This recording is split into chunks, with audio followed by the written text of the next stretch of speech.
उपासना बड़ा प्यारा शब्द है।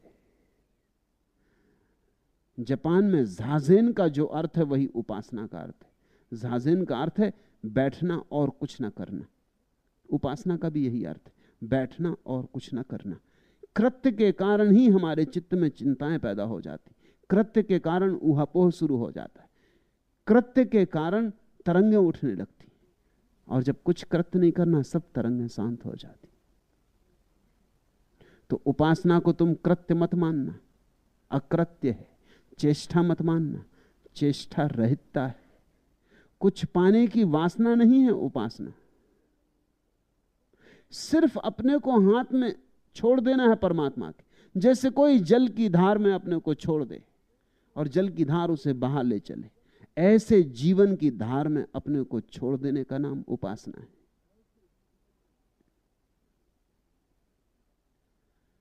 कुछ कहने की भी बहुत जरूरत नहीं है, कुछ बोलने की भी बहुत जरूरत नहीं। हां, कभी कभी बोल सहज उठाए तो उठने देना, मगर सहज बोल। और तुम चकित हो गई ये बात जान के कि जरूरी नहीं कि सहज बोल में अर्थ हो। कभी कभी भीतर से हो सकता है सिर्फ नाद उठे। जैसे तुमने शास्त्रीय संगीतज्ञों को कभी आलाप भरते देखा हो, ऐसा नाद उठे। ईसाइयों में एक छोटा सा संप्रदाय है, उनकी एक प्रक्रिया है ग्लासोलालिया, बड़ी महत्वपूर्ण प्रक्रिया है। उपासना जिसको समझनी है उसे ग्लासोलालिया समझनी चाहिए।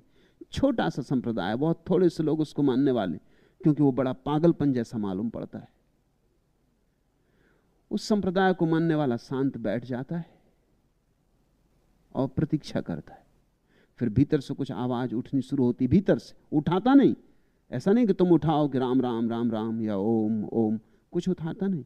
भीतर से प्रतीक्षा करता कुछ उठे, कुछ भी उठे, अनर्गल उठे, उठने देता है, बोलने लगता है।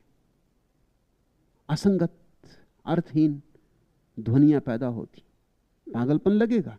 जो भी दूसरा देखेगा वो कहेगा ये क्या प्रार्थना हो रही, तुम पागल हो गए हो। ये हिंदू की प्रार्थना कि मुसलमान की कि ईसाई की, ये किसी की भी नहीं। मैं इसको देववाणी कहता हूं। ये एक विशेष ध्यान है और मस्ती छाने लगती। तुम बोलते नहीं, तुमसे कोई बोलता है, तुम सिर्फ माध्यम बन जाते हो।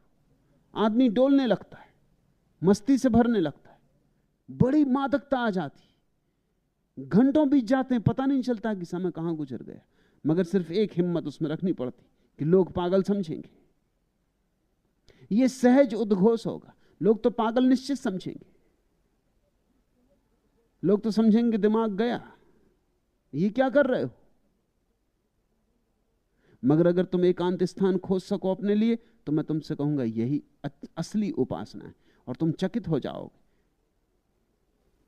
एक घंटे भर की देववाणी के बाद तुम ऐसे पाओगे जैसे नहाए जन्मों जन्मों के बाद। ऐसे ताजे हो गए, हल्के हो गए, जैसे उड़ सको, पर लग गए, जैसे जमीन में कोई कशिश ना रही। चलोगे और ऐसा लगेगा कि तुम में कोई भार नहीं। मस्तिष्क एकदम शांत हो जाएगा, शांत ही नहीं, शीतल भी हो जाएगा। एक भीतर शीतलता घनी होगी। तुम पाओगे न मालूम कितना बोझ मस्तिष्क से गिर गया, कितनी व्यर्थ की बातें जो सिर में चलती थी नहीं चल रही हैं। आज भागदौड़ नहीं रहेगी। आज तुम्हारे प्रत्येक कदम में एक शालीनता होगी, एक प्रसाद होगा। तुम इसे करो और देखो। इसको मैं अनुभव कहता हूं, मैं तुम्हें बता नहीं सकता। जैसे मैंने कहा ऐसा मत करने लगना कि मैंने कहा करना है। जो हो वही होने देना। कभी सार्थक शब्द भी निकल आएगा, कभी निरर्थक शब्द भी आएगा, मगर तुम उसके नियंता मत होना। तुम उसे गहरे अचेतन से उठने देना। पहले तो तुम भी चौंकोगे जब उठेगा, तुम भी डरोगे, एक भय व्याप्त हो जाएगा कि ये क्या हो रहा है, गए काम से, ये बंद होगा कि नहीं, फिर इसको चलने देना है कि नहीं। ये स्वाभाविक भय है कि ये उठ रहा है, हम तो उठा नहीं रहे, फिर चलता ही रहा कहीं। पत्नी भी आके सामने खड़ी हो गई और ये नहीं रुका, फिर क्या करोगे? तो आदमी दबाने की कोशिश करता है, उसके ऊपर बैठ जाना चाहता है दबा के। ऐसी झंझट में पड़ना ठीक नहीं, ये तो बिल्कुल शुद्ध विक्षिप्तता है। तुम अपनी बहुत सी विक्षिप्तताओं को दबाए बैठे हो, उसी के कारण तुम विक्षिप्त हो।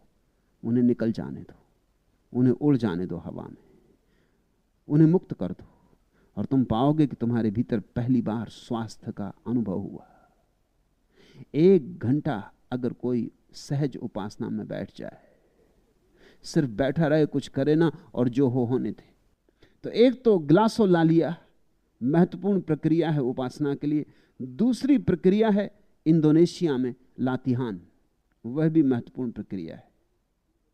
ग्लासोलालिया में ध्वनि को आने देने पर जोर है, और लातिहान में मुद्राओं को। शांत आदमी खड़ा हो जाता, लातिहान में बैठता नहीं, खड़ा होता है ताकि मुद्राएं ठीक से हो सके। सिर्फ खड़ा रहता है शांत, छोड़ देता अपने को परमात्मा के हाथ में, सब तरह से शिथिल कर देता अपने को, कह देता जो तेरी मर्जी हो कर। अचानक पाता है कि एक हाथ ऊपर उठा, अपना ही हाथ ऊपर उठते देखना बिना उठाए घबराने वाला है। मुद्रा बनने लगी या शरीर डोलने लगा, जैसे बीन बजने लगी और सांप नाचने लगा। नाच पैदा हो जाता है, मुद्राएं बनती हैं, सिर घूमने लगता है, आदमी चक्कर खाने लगता है। कुछ भी हो सकता है, सब कुछ संभव है। कूदने लगता है, फांदने लगता है, या कभी कुछ भी ना हो, शांत ही खड़ा रहे, कुछ भी ना हो, वो भी हो सकता है। 1 घंटे भर का लातिहान और तुम पाओगे जैसे सारे शरीर में जहां जहां ऊर्जा में अवरोध थे सब पिघल के बह गए। 1 घंटे भर बाद तुम पाओगे तुम्हारा शरीर ठोस नहीं, तरल है। एक अद्भुत नृत्य से तुम गुजर गए, मगर इसमें भी लोग तुम्हें पागल समझेंगे कि ये क्या हो रहा। इसलिए तो जो प्रयोग यहां चल रहे हैं, उनको जो लोग बाहर से देखने आ जाते हैं वो समझते हैं कि सब पागलपन हो रहा है। ये क्या हो रहा है? ये कैसा ध्यान, ये कैसी पूजा, ये कैसी प्रार्थना? क्योंकि उनके पास बंधे ढांचे हैं, वो उन्हीं ढांचों को सोच के आए हैं कि कुछ ऐसा हो रहा होगा कि बाबा मुर्दानंद बैठे होंगे और अपनी माला फेर रहे होंगे। यहां कोई बाबा मुर्दानंद नहीं, यहां जीवन है, अपनी पूरी तरंग में, अपनी पूरी मस्ती में, अपने पूरे आह्लाद में। लोग यहां सोच के आ जाते हैं कि लोग बैठे होंगे बिल्कुल अपने झाड़ों के नीचे, सूखे साके, जिनसे जीवन जा चुका है, झरने सूख गए। ऐसे लोगों को लोग महात्मा कहते।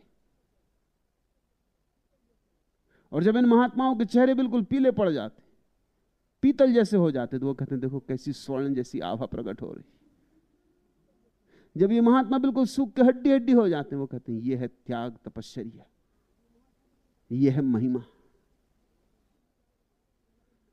तुम खुद भी मूढ़ हो, तुम्हारी मूढ़ता के कारण तुम्हारे महात्मा भी मूढ़, तुम्हारे पीछे चल रहे हैं। तुम जिस बात की प्रशंसा करते हो वही करने लग जाते। यहां हम किसी की धारणाएं तृप्त करने को नहीं, यहां तो हम जीवन के प्रयोग कर रहे हैं। यहां तो जो सहज नैसर्गिक है उसको सुविधा दे रहे हैं कि प्रकट हो। उपासना का मेरे लिए यही अर्थ है, जो हो होने देना, तुम तरल हो जाना, तुम कठपुतली हो जाना, और सब धागे उसके हाथ में छोड़ देना। वो नचाए तो नाचना, वो रुलाए तो रोना, वो गवाए तो गाना, वो जो करवाए सो करना, और वो कुछ ना करवाए बिल्कुल बुद्ध बना के बिठा दे तो बुद्ध बने के बैठे रहना। अपनी तरफ से न करना, इसे मैं दोहराता हूं फिर अपनी तरफ से कुछ भी न करना, क्योंकि तुम इतने धोखेबाज हो कि तुम ये सब काम अपनी तरफ से कर सकते हो। लातिहान में किसी के हाथ पांव में मुद्राएं आ रही, अब तुम खड़े देख रहे हो, तुम सोचते हो कि मामला क्या है, हम क्यों खड़े, सबको कुछ ना कुछ हो रहा है, कोई क्या कहेगा कि इन्हें कुछ भी नहीं हो रहा। तुम भी अपना हाथ पैर हिलाने लगे, मटकाने लगे, बस तुम चूक गए। सबके भीतर से ध्वनियां उठ रही, तुमने देखा कि हम ही चुप बैठे रहे तो बुद्धू मालूम होते। अब जब पागलों के साथ हो गए हैं तो पागल ही हो जाने में सार है। तुम भी उठाने लगे ध्वनि, तुम चूक गए। और बाहर से देखने वालों को दोनों बातें एक सी मालूम पड़ेंगी, क्योंकि बाहर से कोई भेद नहीं किया जा सकता। कौन अभिनय कर रहा है, कौन अनुभव कर रहा है, इसका बाहर से कुछ भेद नहीं किया जा सकता। मगर तुम्हें अपने भीतर तो साफ पता चलता रहेगा कि यह अनुभव है या अभिनय। अगर अभिनय है तत्क्षण छोड़ दो। अभिनय से कोई परमात्मा तक न पहुंचा है, न पहुंच सकता है, अनुभव से पहुंचता है।